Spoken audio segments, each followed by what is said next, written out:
तेरा धन्यवाद हो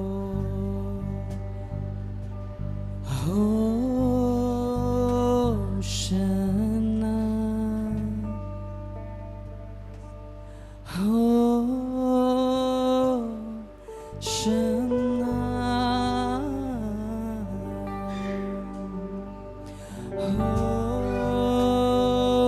शना हो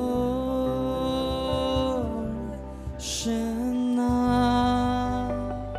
हम गाए हो शना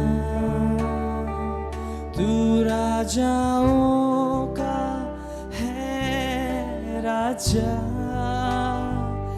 तेरी महिमा होवे सदा तू है यीशु हमारा खुदा हम गाए हो शना तू राजाओं का है राजा तेरी महिमा होवे सदा तू है यीशु हमारा खुदा हो शना हम गाए हो शना तू राजाओं का है राजा तेरी महिमा होवे सदा तू है यीशु हमारा खुदा यीशु मसीह तेरे जैसा है कोई नहीं तेरे चरणों में झुके आसमान और महिमा गाए ज़मीन यीशु मसीह तेरे जैसा है कोई नहीं तेरे चरणों में झुके आसमान और महिमा गाए ज़मीन हम गाए हो शना तू राजाओं का है राजा तेरी महिमा होवे सदा तू है यीशु हमारा खुदा हम गाए हो शना तू राजाओं का है राजा तेरी महिमा होवे सदा तू है यीशु हमारा खुदा हम गाए हो शना तू राजाओं का है राजा तेरी महिमा होवे सदा तू है यीशु हमारा खुदा आज हम परमेश्वर के वचन में जाने से पहले आइए हम आंखों को बंद करें और परमेश्वर से एक ही बात कहे कि प्रभु आज मुझसे बात कर। मैं जानता हूं कि हम लोगों का कई सारे ऐसे लोग यहाँ हो सकते हैं हम लोग के बीच में, आज जैसे पास्टर जी ने प्रार्थना की और प्रभु ने उनको बताया, ऐसे कई लोग और भी होंगे जो प्रभु से कुछ संदेश प्राप्त करने के लिए आते हैं। आइए हम प्रार्थना करेंगे, छोटे से प्रार्थना कि lord speak to me today, प्रभु मुझसे बातचीत करें। धन्यवाद देते परमेश्वर, आपकी महिमा करते, आपकी स्तुति करते कि आप महान हो, आप सर्व सामर्थी हो, आपसे बढ़कर कोई नहीं है। द अल्टीमेट अथॉरिटी, सबसे ऊंचा, द सुप्रीम गॉड, सर्वश्रेष्ठ परमेश्वर, आपकी स्तुति करते हैं। आज हमसे बात कीजिए प्रभु। आपके लोग यहाँ बैठे हैं आपके संदेश को पाने के लिए, आपके आवाज़ को सुनने के लिए, आपके वचन को प्रभु सुनने के लिए। मैं नहीं परंतु आप उनसे बात कीजिए खुदावन, आपके महिमा के लिए। यीशु के नाम से मांगते हैं, आमीन। हम लोग अपने जीवन में कई सारे समस्याओं से गुजरते हैं, है ना। हम लोग जितने लोग संडे स्कूल गए या कभी भी सुने होंगे कि वैसे नहीं, मैं पहले एक बात कहना चाहता था, मैं भूल गया था, सॉरी।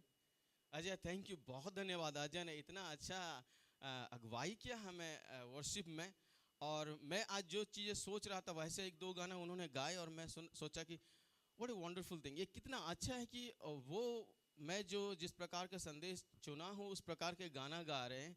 थैंक यू अजय और टीम सारे को, आप लोग बहुत ही अच्छा लीड करते हो, और हमें ऐसे महसूस होता है कि आंख बंद करने के बाद कि हम रियली स्वर्ग में जैसे हैं, ऐसे लगता है कि हम वर्शिप कर रहे हैं। Praise the Lord. सो हम लोग अपने जीवन में कई सारे समस्याओं का सामना करते हैं, कई सारे बड़े छोटे कई सारे समस्या। और जब भी समस्या आती है आपको कैसा लगता है? अच्छा लगता है, वाह अब समस्या आ गया, कितनी अच्छी बात है, ऐसे बोलते हैं? नहीं, अभी अभी हम लोग एंटायर वर्ल्ड, केवल हम नहीं, केवल हमारे भारत नहीं, एंटायर वर्ल्ड, पूरे संसार एक बड़ा सा समस्या से जूझ रही थी, और है भी अभी। कौन सा? Corona, the big giant. हम लोग बहुत बड़े बड़े ऐसे जायंट को दानव कहते हैं, आप जानते हो, तो इतने दानव जैसा समस्या का हम सामना करते हैं। और बाइबल में ऐसा एक चीज है, और आप लोग समझ गए होंगे मैं किसके बारे में बोल रहा हूं। There was a giant, एक दानव था, एक बड़ा, आप लोग देखे हो ना, खली को देखे हो ना आप लोग, कितने बड़ा, कितना बहुत बड़ा है। ऐसा एक जायंट था जिसको परमेश्वर के लोग उसके सामने आते थे और भाग जाते थे, डर जाते थे। और अगर आपको मैं थोड़ा सा इसका पृष्ठभूमि बताऊं, तो इज़राइल का राजा अभी अभी साउल हुआ है, अभी अभी वो जोनाथन भी, उसका जो बेटा है वो भी जीता है कई सारे युद्ध। ये लोग वॉरियर हैं, अभी फिलिस्तियों के सामने वो लोग खड़े हैं युद्ध के लिए। और फिलिस्तियों में से एक आदमी आता है, इसका नाम क्या है? गोलियत। वो आके खड़ा था, और एक द्वंद्व युद्ध, आप जानते हैं द्वंद्व युद्ध ना, अ चैंपियन डुएल, जो दो जने लड़ाई करते हैं, जो जीतता है वो सारे ले जाता है। उनको चुनौती देता है, उनको चुनौती देता है, और ये सुनते हैं, और कोई नहीं करता है, कोई कुछ नहीं करता। और अगर हम देखेंगे आज ये पहला शमूएल उसके 17 का 4 से आगे अगर हम पढ़ेंगे, बहुत सारी चीजें, लेकिन पहले हम पढ़ेंगे 4 से 4, 5, 6 कुछ पद पढ़ेंगे हम। तब पलिश्तियों की छावनी में से एक वीर गोलियत नाम निकला, जो गत नगर का था, और उसके डील की लंबाई 6 हाथ 1 बित्ता थी। उसके सिर पर पीतल का टोप था, और वह एक पत्थर का झिलम पहने हुए था, जिसका तौल 5000 शेकेल पीतल का था। उसकी टांगों पर पीतल के कवच थे, और उससे कंधों के बीच बरछी बंधी थी। उसके भाले की छड़ जुलाहे के डोंगी के समान थी, और उस भाले का फल 600 शेकेल लोहे का था, और बड़ी ढाल लिए हुए एक जन उसके आगे आगे चलता था। धन्यवाद। और अगर आप यहां देखोगे तो जो गोलियत है उसका उसको जो वर्णन किया गया है वो कितना ऊंचा है, 9 या 9.5 फुट का वो था, फीट का था, वो इतना ऊंचा था। और उसके जो हथियार देखोगे आप, और वो जो खड़ा होता था, ये देखकर ही बहुत ही भय आएगा।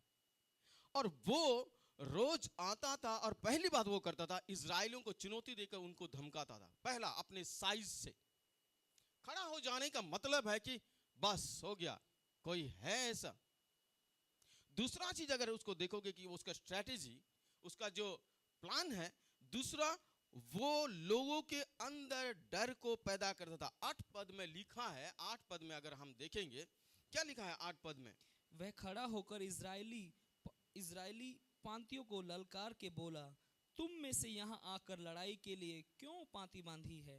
क्या मैं पलिश्ती नहीं हूँ और तुम शाऊल के अधीन नहीं हो? okay. अपने 11 में फिर से पढ़िए, अच्छा 11 पद पढ़िए। उस पलिश्ती की इन बातों को सुनकर शाऊल और समस्त इजरायलियों का मन कच्चा हो गया और वे अत्यंत डर गए। उनका मन कच्चा हो गया, वो अत्यंत डर गए। पहला चीज उसने अपने साइज से उनको धमकाया। दूसरी बात है वो अपने बातों से उनके अंदर डर पैदा करता है एवरीडे। कब ये करता है? हर एक दिन ये करता है, ये कभी कभी नहीं है, हर एक दिन ये करता है। सो कौन कौन डर गए? सारे इजरायली और साउल भी, उनका मन कच्चा हो गया और वो लोग डर गए। मैं नहीं जानता आपके सामने कौन सा गोलायत जैसे या ऐसे दानव जैसे समस्या आके खड़ी होते हैं और आप उसको देखते ही, उसके बारे में सोचते ही आप डर जाते हो और आपको कुछ नहीं दिखता है, ना परमेश्वर दिखते हैं, ना उसने जो किया है वो दिखता है, कुछ नहीं दिखता है और आपका मन टूट जाता है। आप सोचते हो कि ना कुछ नहीं कर पाएंगे। सो उनके अंदर वो डर पैदा करता था एवरीडे। कितने दिन वो लोग थे वहां पे जानते हैं आप लोग? कितने दिन थे वो लोग? कितने दिन ऐसे खड़े रहे थे? 40 दिन ना, फॉर 40 डेज, जब तक दाऊद वहां गया। फॉर 40 डेज विथ साइज, उसके साइज से, उसके बातों से वो डिमोरलाइज कर रहा था, उनके मनों को वो तोड़ देता था। और वो सबसे दुख की बात है कि इज़राइल को और इज़राइल के परमेश्वर को भी वो क्या करता था? He used to defy, ये वो उसको भी अपमान करता था। ये कितने दुख की बात है, ये कितने दुख की बात है। और लोग वहां खड़े होके देखते थे। सो वो उनको धमकाता था, उनके अंदर डर पैदा करता था और तीसरे में परमेश्वर का अपमान करता था। और सबसे दुख की बात है कि जो उनके अगुवा है उनके साथ और उनके पक्ष में जितने लोग हैं ये सब डरे हुए थे। अगर हमारे अगुवा डरे हुए हैं तो हमारा क्या होगा? पास्टर डैनियल अगर यहाँ खड़े होते हैं, बोलते मुझे डर लग रहा है आज कलीसिया में मैं नहीं अगुवाई कर पाऊंगा, वैसे आज जैसे ही घुसे बोले ना देयर इज समथिंग, कुछ है जो कि लोगों को सता रहा है, मेरे लोगों के अंदर इसका जगह नहीं है और मैं इनको यहां से दूर भगाता हूं। उन्होंने प्रार्थना की, praise the Lord, this is the leader. ऐसे लीडर, ऐसे अगुवा जो कि खड़ा हो अंधकार की शक्ति के विरोध में और वो ये देखे कि परमेश्वर के सामर्थ्य के साथ वो खड़ा होता है। और यहाँ पे दुख की बात ये है कि सारे लोग डरे हुए थे और केवल ना लोग, ना उनके साथ जो थे, हम यहाँ अजय कहते हैं और पास्टर डैनियल कहते हैं, अपने अपने अपने पड़ोसी को ऐसे करके कहो, क्या कहो? मेरा परमेश्वर सामर्थी है। और ये एक दूसरे के साथ खड़े हुए बोलो कि हमें डर लग रहा है। क्या बोल रहे हैं? हमें डर लग रहा है भाई, हाथ मार के कहते हैं। अजय आप होते तो यहाँ शायद अच्छा होता है। हमें डर लग रहा है, we cannot stand him in front of him, उसके सामने हम खड़े नहीं हो सकते, हम कुछ कर नहीं सकते हैं। डर लगता है क्योंकि इसका बड़ा नाम है। क्या है? He had a great name, उसके नाम सुनते ही डरते हैं। ये गोलायत है, इसका बड़ा नाम है। हमने क्या देखा इसके बारे में? हमारे साथ जो लोग हैं वो भी डरे हुए हैं, हमारे अगुवे डरे हुए हैं। यहाँ पे वो देखते हैं उनके साथ जो थे डरे हुए, अगुवे डरे हुए हैं क्योंकि इसका बड़ा नाम है। और ये दानव, जैसे कि मैंने पहले कहा, ये हर एक दिन आके इनको चैलेंज करता है। आपका सिर दर्द, आपका बुरा सपना, आपका financial crisis, every day challenging you, आपको रोज चुनौती देती है। क्या कर लोगे? अब तुम गए, तुम्हारा अब और कुछ नहीं होगा। ऐसा है किसी का?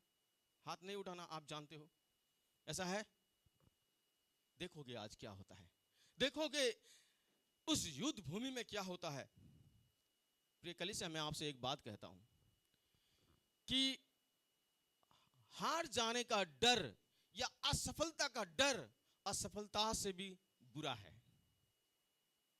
आप मुझे सुने, असफलता का डर, कभी कभी लोग ना इतना डरते हैं कि कुछ शुरू नहीं करना चाहते हैं, कुछ करना नहीं चाहते हैं, है ना? नहीं, मैं अगर ये करूंगा ना मैं नहीं कर पाऊंगा, नहीं मैं अगर ये करूंगा तो नहीं हो पाएगा। ये जो असफलता का डर है, ये जो आप सोचते हो कि मैं फेल्यूर ही हूंगा, वो फेल्यूर से भी ज्यादा बुरा है। It's worse than the failure. जानते हो, ये सोच आपके जीवन को एक शेप देता है, आपके जीवन को, आपके सोच आपके जीवन को क्या करता है? एक रूप देता है। आपका सोच, आपका निर्णय आपके लक्ष्य को तय करता है। आपने मुझे सुने? आपका निर्णय, आपका सोच आपके लक्ष्य की ओर आपको ले जाता है, आपका लक्ष्य को तय करता है। अगर आप सोचते हो ये नहीं होगा, तो आपने पहले से डिसाइड कर लिया। एक चाइनीज कहावत है कि 1000 miles of walk start with one step।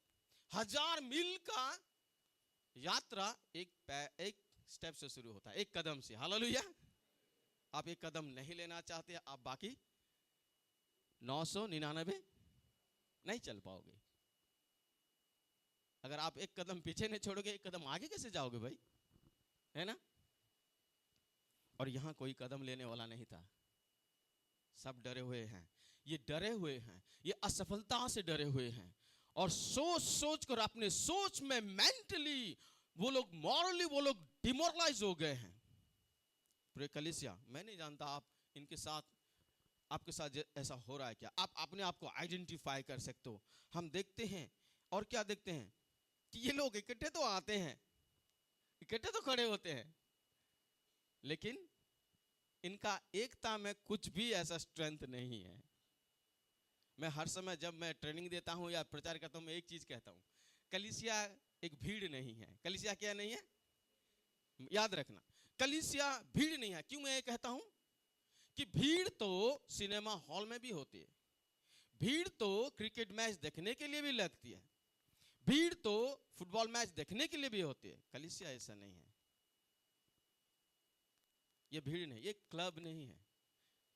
कि ऐसा नहीं सोचे हम कि कभी कभी कोई लोग, मैं आपको नहीं कह रहा हूं, सोचते हैं कि चलो कलीसिया शुरू हो जाएगा, आधे में हम जाएंगे, लास्ट प्रेयर के पहले हम निकल जाएंगे। कलीसिया मसीह का देह है। The unity of the church is the strength of the church. कलीसिया का एकता जो है ना, ये कलीसिया का ताकत है। कलीसिया का जो दूसरे पृष्ठभूमि से हम आते हैं, कोई हिंदी बोलता है, कोई पंजाबी बोलता है, कोई मराठी, कोई बंगाली, कोई उड़िया बोलता, कोई किस कलर का है, कोई किस हाइट का है, कोई कौन सी जगह का है, लेकिन हम मसीह में सब क्या है? एक है। This is the beauty of the church. ये है कलीसिया की सुंदरता। हालेलुया। ये हम हैं, हम एक देह हैं। ये लोग इकट्ठा आते थे, लेकिन इनका एकता नहीं था। वे क्या कह रहे थे कि हम कुछ नहीं कर सकते, और उनका मन कच्चा हो जाता था। 40 दिन तक यही चलता रहता था। कितने दिन? 40 दिन तक यही चलता था। सेकंड फेज अगर हम देखेंगे, द एंट्री ऑफ डेविड, दाऊद का एंट्री होता है। और दाऊद भेड़ चराने वाला एक जवान है, वो आता है अपने भाइयों को मिलने के लिए, और वो देख लेता है कि कुछ हो रहा है भाई, यहाँ पे मेरे भाई तो युद्ध नहीं लड़ रहे, ये तो खड़े हैं। और एक आदमी आता है और चिल्लाता, उनको चुनौती देता है, और वो सब पीछे हट जाते हैं। फिर वो पूछने लगा, कौन है ये क्या कह रहा है?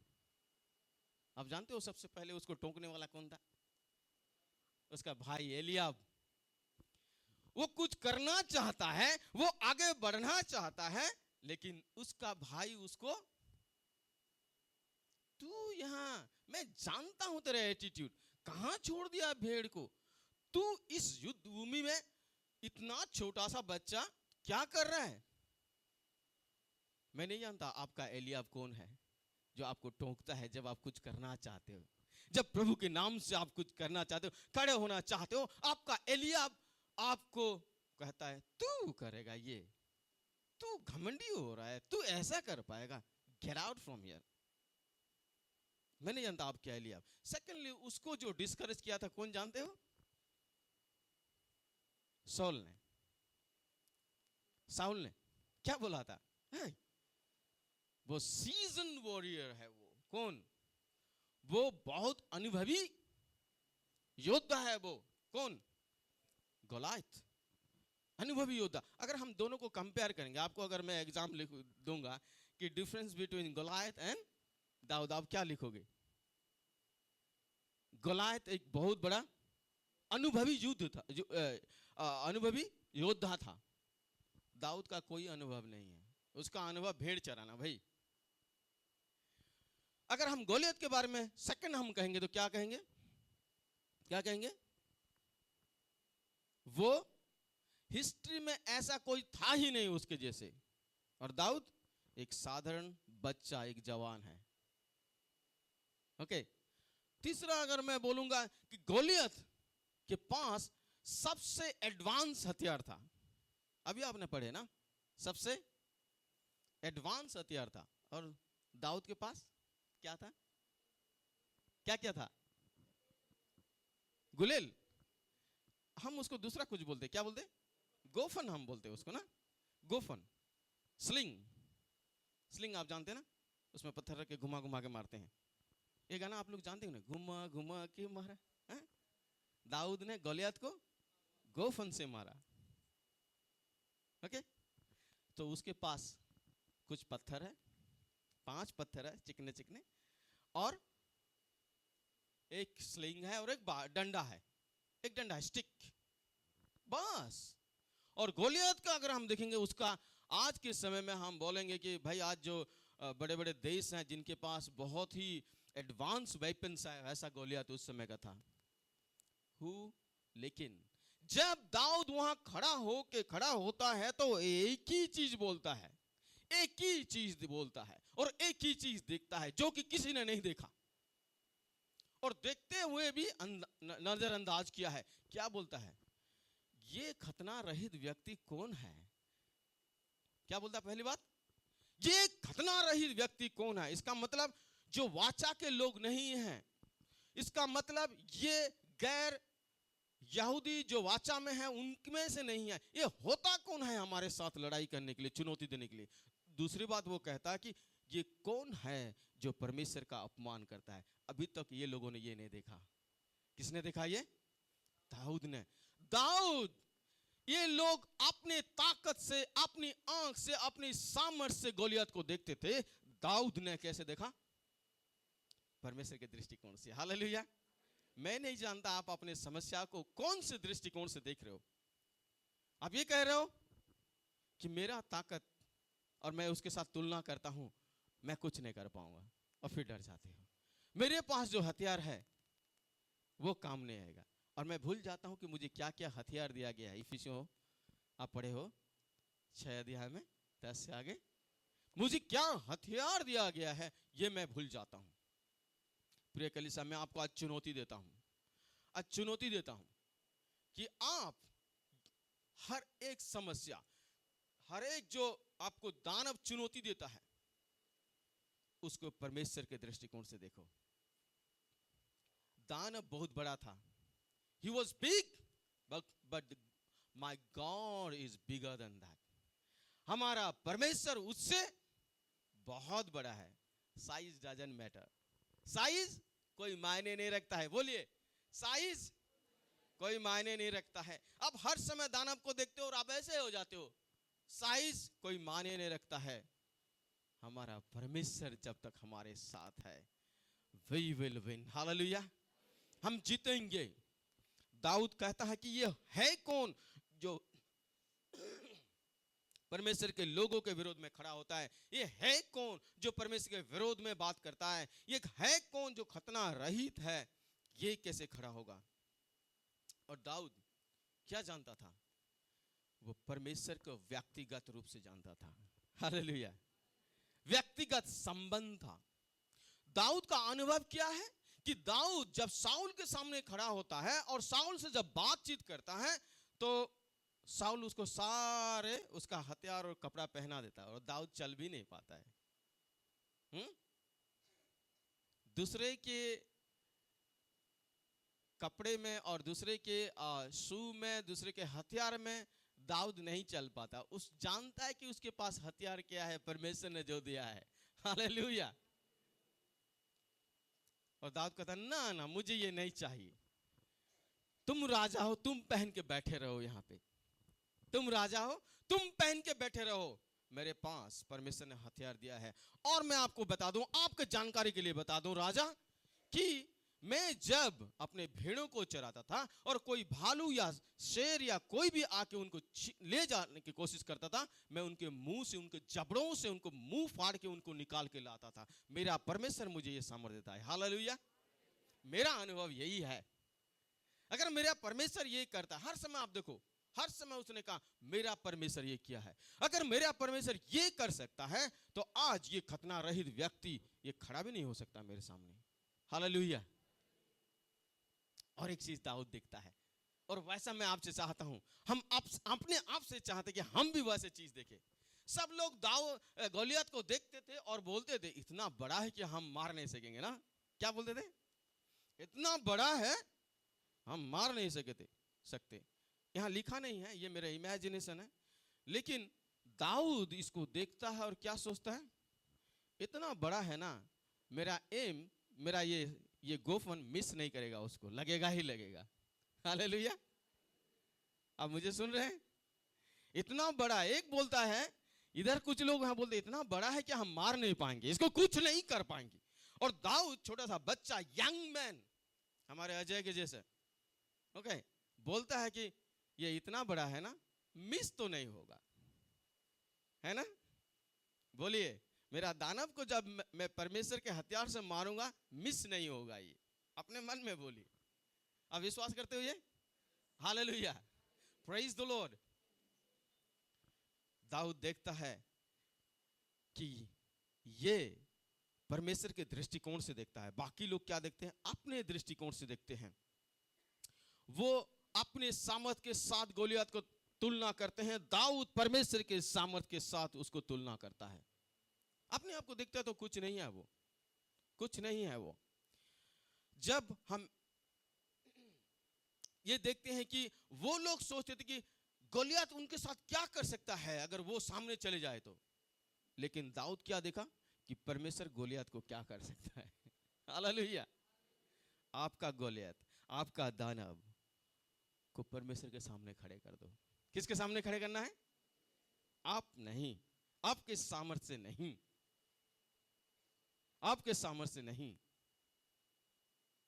लेकिन परमेश्वर के सामर्थ्य से यह संभव है। परमेश्वर के सामर्थ्य से यह संभव है। और ये कौन व्यक्ति कह सकता है जिसका एक व्यक्तिगत संबंध है, जिसका एक व्यक्तिगत अनुभव है परमेश्वर के साथ। मैं जब बाइबल कॉलेज में पढ़ता था,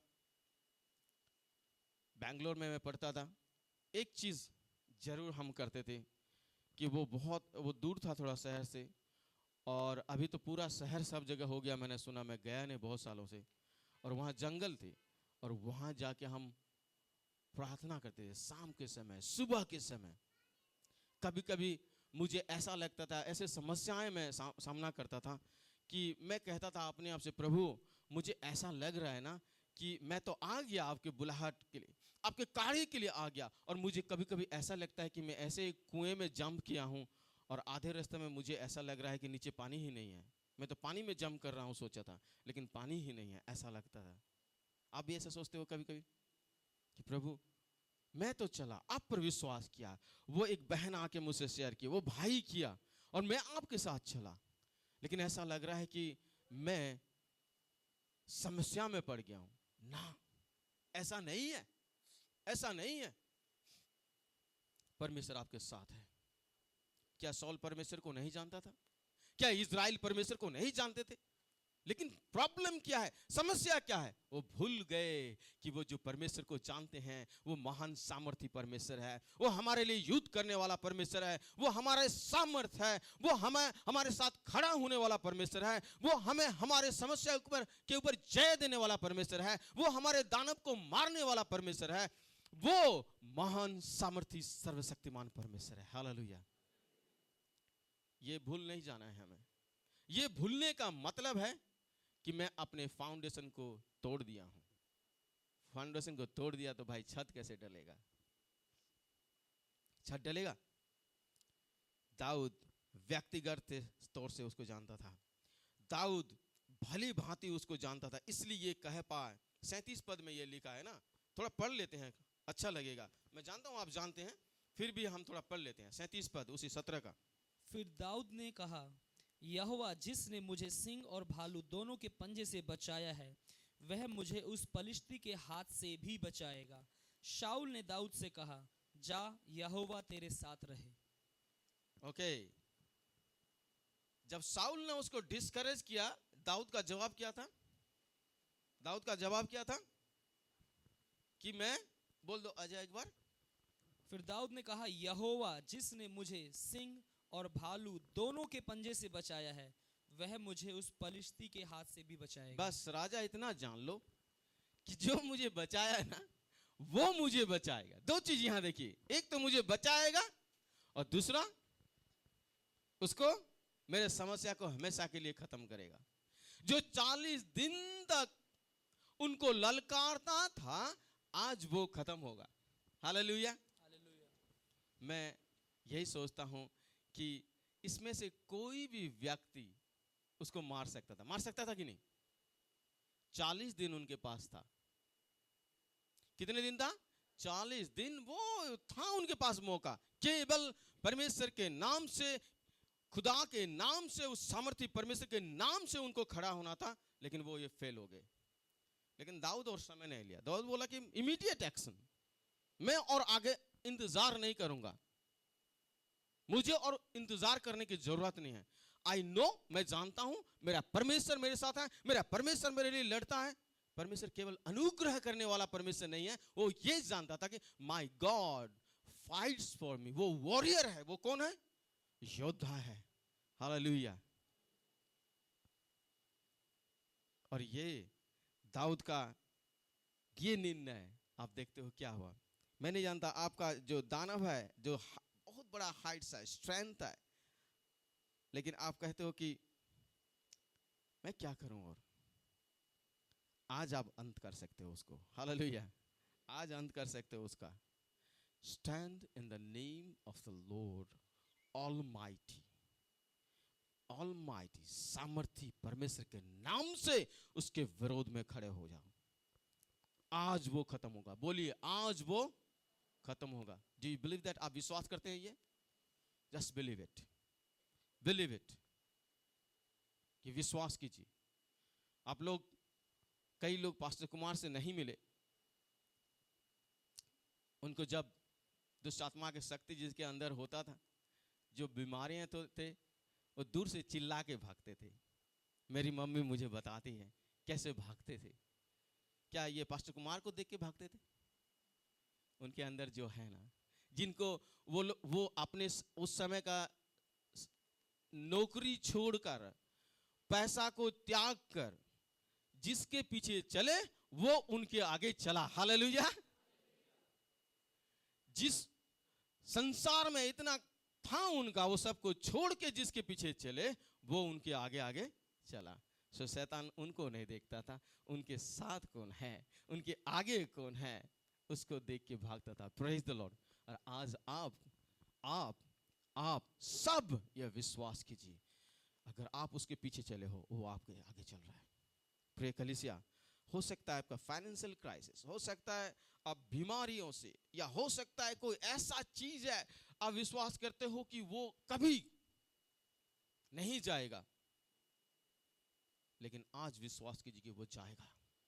मैं एक चीज जानता हूं कि ऐसा मुझे लगा था जब मैं ये पढ़ रहा था ना, अंत तक पढ़ा, मैं एक चीज विश्वास किया कि वो जो फलिस्ती लोग जितने थे, आर्मी थे, वो इजराइल के आर्मी से लड़ नहीं सकते थे। ओके, लेकिन शैतान ने एक ऐसा स्ट्रैटेजी किया कि वो गोलियत को खड़ा किया, और वो सिर्फ सबको डराता था।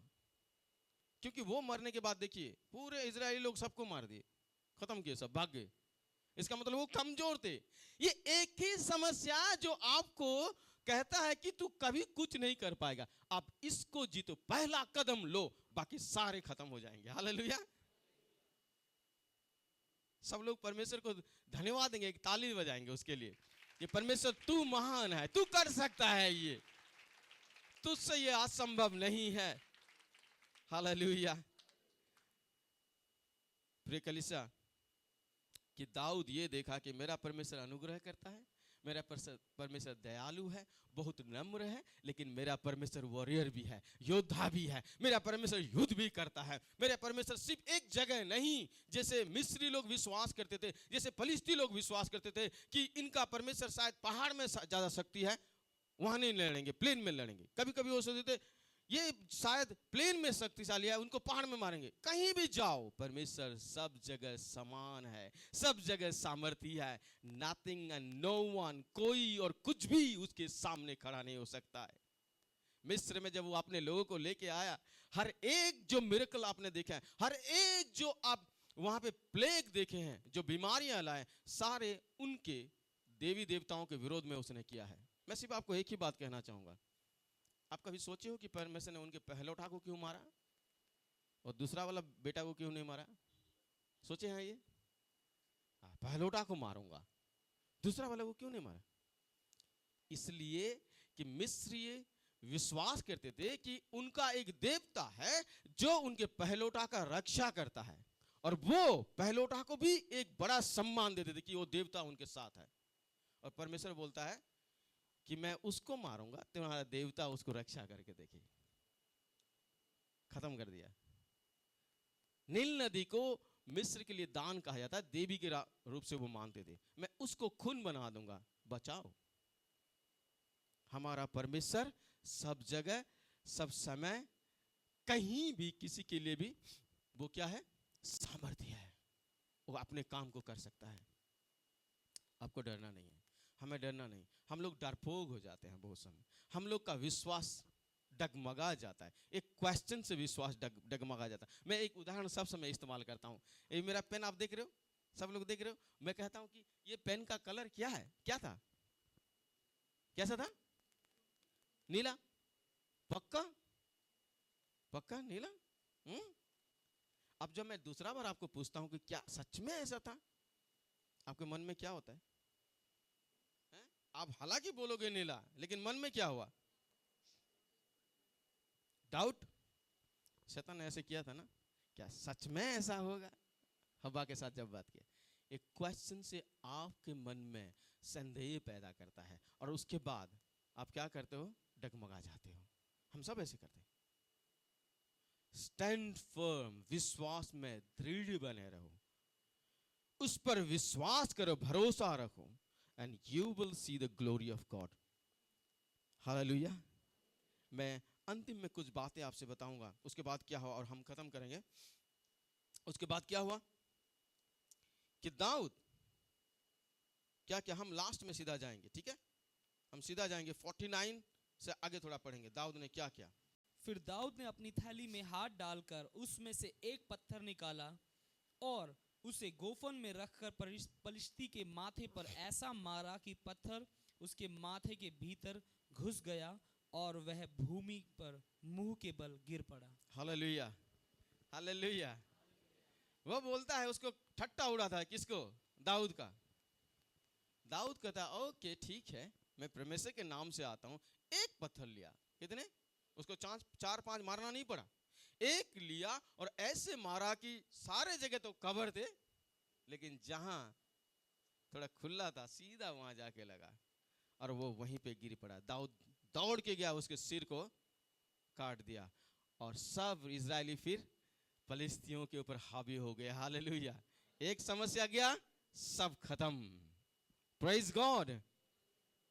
आज अगर आपका दानव आपको चुनौती देता है, आपका दानव आपको ऐसा करता है, kill it in the name of Jesus. परमेश्वर के नाम से इसको खत्म करो, परमेश्वर के नाम से ये खत्म होगा। ये 40 दिन आज खत्म हो गया। जस्ट एक जना ने विश्वास किया, उसका साइज डजंट मैटर। हम क्या सीखते हैं यहां पे कि कुछ बातें आप जरूर याद रखना, और अगर आप चाहो तो लिख लो ये बातें। कि किसी ने नहीं किया या नहीं जीत पाया, इसका मतलब नहीं है कि उसको जीता नहीं जा सकता है। मेरी बात आप सुन रहे? कभी किसी ने ये नहीं किया या नहीं जीता, इसका मतलब नहीं है कि उसको जीता नहीं जा सकता है या उसको किया नहीं जा सकता है। ये हम सीखते हैं यहाँ पे। कोई भी ये नहीं किया था, इसका मतलब नहीं था कि कोई उसको नहीं जीत सकता था। दाऊद ने ये करके दिखाया। लोग क्या कहते हैं इसके बारे में आप ज्यादा चिंता मत करो। लोग क्या कहते हैं और क्या सोचते हैं कि लोग सोच रहे थे कि नो, ये नहीं हो सकता। You don't have to believe that. भीड़ क्या कहती है वो मायने नहीं रखता है। आप क्या विश्वास करते हो वो मायने रखता है। Hallelujah, praise God. क्योंकि इतनी बड़ी भीड़ ये विश्वास, the majority of people believe this, इसका मतलब नहीं कि ये सच है। हाँ? क्योंकि बहुत सारे लोग विश्वास करते हैं, इसका मतलब नहीं कि ये सच है। हम लोग, मैं नहीं जानता आप लोग ये स्टोरी जानते हो कि नहीं। हम लोग जानते हैं एक स्टोरी कि एक आदमी एक बकरा, छोटा बकरा का बच्चा बेचने जा रहा था। जानते हो ये? तो 3 लोगों ने क्या किया, इसे ये ले जाएंगे कैसे करके भी, इसे ले जाएंगे हम। और 3 लोगों ने प्लान किया और हर एक चौक में तीनों खड़े हो गए, वो जहां से जा रहा है। पहला वाला देखता है, हे ये कुत्ता का बच्चा कहाँ ले जा रहे हो? ये रोड पे घूम रहा था, इसको तुम उठा के लेके जा रहे हो। बोला कुत्ता का बच्चा कहाँ? ये तो बकरा है, बकरा का बच्चा है, बकरा है, ये छोटा वाला बकरा है। फिर आगे जाता है, सोच रहा है ये क्यों ऐसे बोला, ये आदमी पागल है क्या? दूसरा आदमी भी वही बात बोल रहा है। मिल जाता है, ये कुत्ता का बच्चा को कहाँ लेके जा रहे? नहीं ये बकरा है। ओके, अब वो ज्यादा सोचने लगता है। थोड़ा आगे जाता, तीसरा वाला व्यक्ति मिलता है। अरे तू क्या यार इतना गंदा सा है, कुत्ता का बच्चा को लेके घूम रहे हो, ये कहाँ ले जा रहे हो? अब उसको विश्वास आ जाता है कि कुछ तो गड़बड़ है, मैं कुछ कर रहा हूँ। उसके बाद वो सोचता है सही में इसको मुझे लेके क्यों जाना है, और छोड़ देता है। और तीनों पार्टी मनाते हैं लेके। इतने लोगों ने ये कह दिया, इसका मतलब नहीं कि वो बकरा कुत्ता हो गया ना, ऐसा है। Majority of people believe, it doesn't mean this is true. Okay, लोग विश्वास कर रहे थे कि इसको जीता ही नहीं जा सकता, इसका मतलब नहीं कि ये सच है। और कोई बात नहीं, आपका समस्या कितना बड़ा है, हमारा परमेश्वर उससे भी बड़ा है। हालेलुया, हमारा परमेश्वर उससे भी बड़ा है। हालेलुया, धन्यवाद करते हैं प्यारे परमेश्वर। आपका नाम परमेश्वर सब नामों में श्रेष्ठ है प्यारे खुदा। प्रभु यीशु, हम धन्यवाद करते हैं कि आप हमारे लिए इस दुनिया में आए। आपने सिद्ध जीवन जिया, आप मारे गए, आप गाड़े गए, आप तीसरे दिन मुर्दों में से जी उठे। और प्रभु यीशु, आप आज भी हमारे बीच में प्रभु मौजूद है प्यारे खुदा। प्रभु यीशु, आपका नाम लेने के द्वारा परमेश्वर हम शिफा को पाते हैं, हम उद्धार को पाते हैं प्यारे खुदा। प्रभु हम जहाँ भी होते हैं, जैसी भी होते हैं परमेश्वर, आप हमें उस समय में प्रभु चुन लिया है प्यारे खुदावंद। प्रभु हम इसके लिए आपको कोटि कोटि प्रभु नमन करते हैं प्यारे खुदावंद कि आपने हमें उस सत्यानाश के गड्ढे से परमेश्वर निकाला प्यारे खुदा, और अपने प्रिय राज्य में प्रभु प्रवेश कराया प्यारे परमेश्वर। उसके लिए प्रभु हम आपका धन्यवाद करते हैं परमेश्वर। हम धन्यवाद करते हैं परमेश्वर इस प्रभु जी दान और दशवांश के लिए, जो आपके लोग आपकी आज्ञाओं को मानते हुए आपके भवन में लेके आए हैं। हर एक के ऊपर प्रभु अपना स्वर्गीय आशीषों को प्रभु आप खोल दीजिए प्यारे खुदावंद। आपके स्वर्गीय आशीषों की अपरंपार वर्षा प्रभु हर एक के जीवन में खुदा हो, ऐसी हम आपसे विनती करते हैं परमेश्वर। प्रभु हम धन्यवाद करते हैं खुदा, आपने हमें अभी तक संभाल के रखा। प्रभु होने दीजिए खुदा, जो हम सुनते हैं प्यारे खुदा, उसको हम अवश्य किसी के साथ में प्रभु बांटने पाए, शेयर करने पाए प्यारे परमेश्वर। प्रभु हम धन्यवाद करते हैं सारी बातों के लिए। धन्यवाद के साथ इस विनती को यीशु मसीह के नाम से मांग लेते हैं, आमेन आमेन। दान और दशवांश देना चाहते हैं तो आप GNC मेन अकाउंट में आप भेज सकते हैं। उसकी डिटेल आपकी स्क्रीन पर दिखाई जा रही है, और उनका स्क्रीनशॉट दिए गए नंबर पर भेज सकते हैं। परमेश्वर आप सबको आशीष दे।